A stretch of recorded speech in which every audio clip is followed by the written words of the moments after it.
Hello gamers around the world, welcome to Game Breaking News, where I bring you everything important that happened last week in the world of gaming. And of course, last week was still all about the Nintendo Switch, with the aftermath of, after the Nintendo Switch went. But we're gonna get to that later. First, we're going to start today with, the release of Urban Empire last Friday. Urban Empire is a mixture of a city builder and a economical and political simulation, and I will be doing a review on the game right here on this channel, and I'm currently also doing a let's play on my strategy channel, the Spartacus Academy of Strategy. But so far I can tell you that if you're interested in the game, well, wait for my review that should be out next weekend, because Urban Empire has some really great ideas and mechanics that to some extent work well and really great and make it a unique game. Yet there are also many issues as well, so at the moment I really recommend for you to wait for my review. Speaking of games that I'm going to review, be warned that some copies of Resident Evil 7 are already out on the market. Now, that is not really much of a problem. The problem is that there are already some huge spoilers about the ending roaming the internet. Some pictures and videos and stuff like that. So be careful if you get some information about, the ending. Probably that you're going to die or something or whatever. So my Gaga's review on Resident Evil 7 will be out next week as soon as possible. While we're at the topic of horror games, some former Bioshock and Dead Space devs are developing a new horror game for the PlayStation 4 called Perception. In the game you play some blind chick that is using echo sounding to look around and be aware of its surroundings. And the first trailer is looking actually quite intriguing and interesting. So guys, what do you think about it? Speaking of new games, His Highness and Lord Protector of Steam Gabe Newell confirmed in a Reddit AMA that Valve is working on a new Half-Life setting type of game, and that they're also working on a VR game since he believes that VR has a bright and interesting future for the games industry. Well, no surprise since they helped developing the HTC Vive. Oh well, I can only imagine how the creative minds at Valve are working hard on those new games.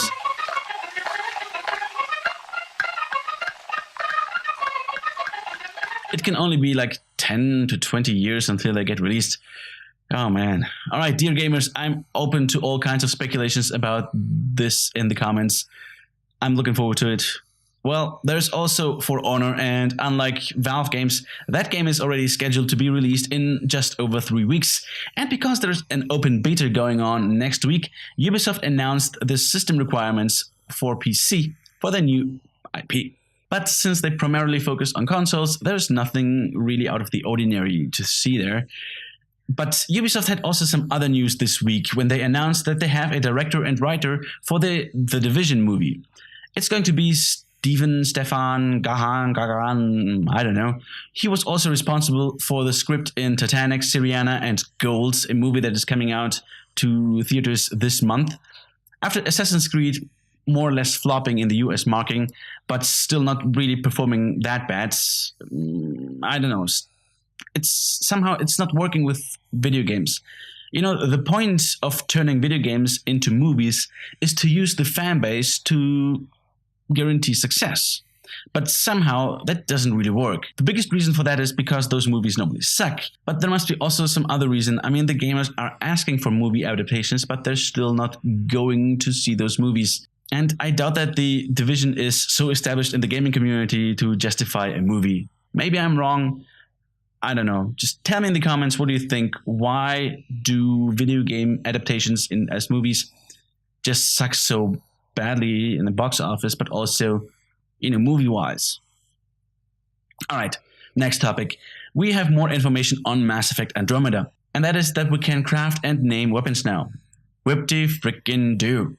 Now, that is not that interesting, but what I find interesting and kind of funny is how last year there was almost no info on Mass Effect, and now the EA marketing team just woke up and started releasing statements and so on. But the EA marketing department did more this week. They also announced that they will ditch E3 this year, and they will have again their own EA Play event just before E3 on June the 13th. That could be really interesting. Next to the yearly sports games, there should be some nice Star Wars games and maybe a new Dragon Age.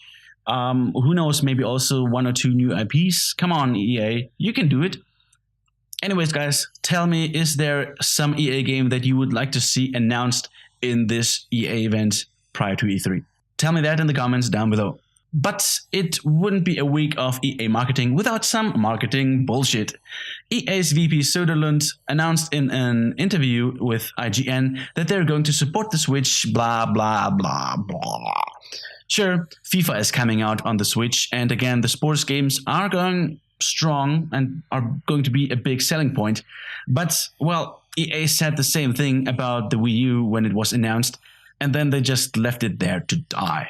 But wait, before we get to the Nintendo Switch, let's talk a bit about the Xbox for a moment and look at this tweet from Phil Spencer, the head of Xbox, about the lineup in 2017. Games this year are different, new experiences will be fun, blah blah blah. Okay, so to summarize your already short tweet, Mr. Spencer, is that you have no idea and just hope for the best. I don't know if this is really a great strategy, especially considering that you are way behind the PlayStation 4 in sales. Only this week, the analyst group SuperData released a statement that, according to them, 26 million Xbox One were sold. I mean, that was exactly the same thing that I said in the last game-breaking news, that there are about double amount of PlayStation 4s out there compared to Xbox One. And you know what data I used for my analysis? Well, I just kept up to date with the gaming news, period. Oh man, analysts. One of those useless jobs in the world that nobody needs, just like YouTubers.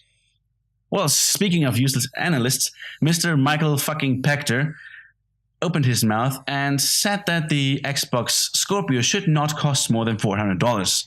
Well, reasons for that is that the PS4 Pro by then will probably receive a price cut. Sure, it'll be a bit less powerful than the Scorpio, but the price often just makes the biggest decision. Well, that is some information nobody of us could have, guessed somehow. Alright, while we're still at the topic of analysts wasting oxygen on our planet, the analyst group DFC expects Nintendo to sell 40 million Switches by 2020. At the start, it will be slow due to the game's lineup and also lack of hardware, but eventually they'll catch up in sales. Wow, that is your analysis? Oh man, seriously. Okay, alright, here's my analysis. I say that Nintendo will sell 30 million units by 2020, for the same reasons just mentioned, but less because, well, now we're going to talk about the Nintendo Switch, and before we do that, I really need a break first. Let's take a short break by looking at the alternative fact that a 8-year-old GTA 4 game plus mods is already better than the upcoming Super Mario Odyssey.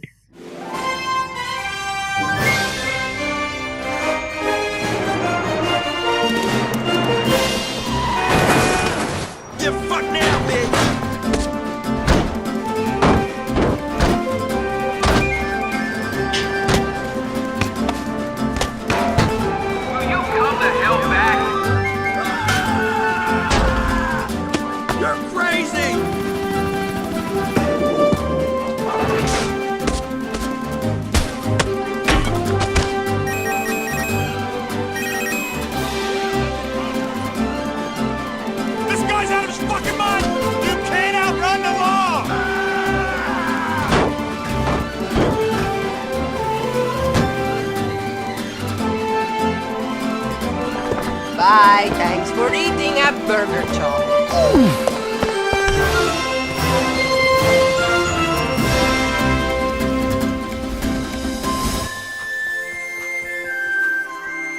Do you like this?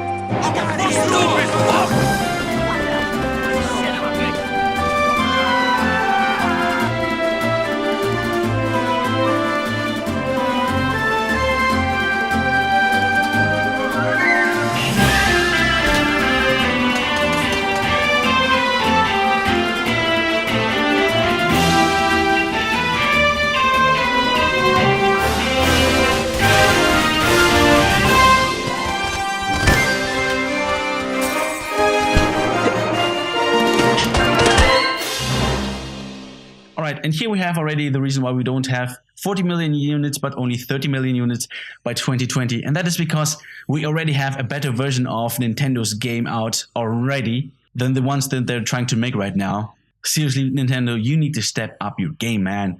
And you won't do that by announcing that the Joy-Con grip thingy that comes with the Switch will not charge the controllers.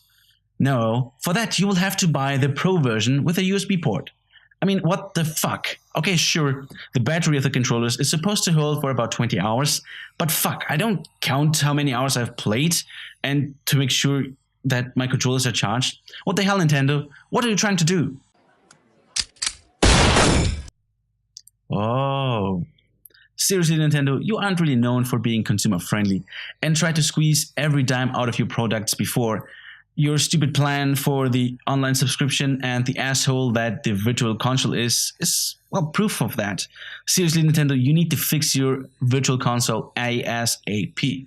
So far, you've got away with this bullshit, mostly, but damn, if you don't watch out, that is what is going to kill you.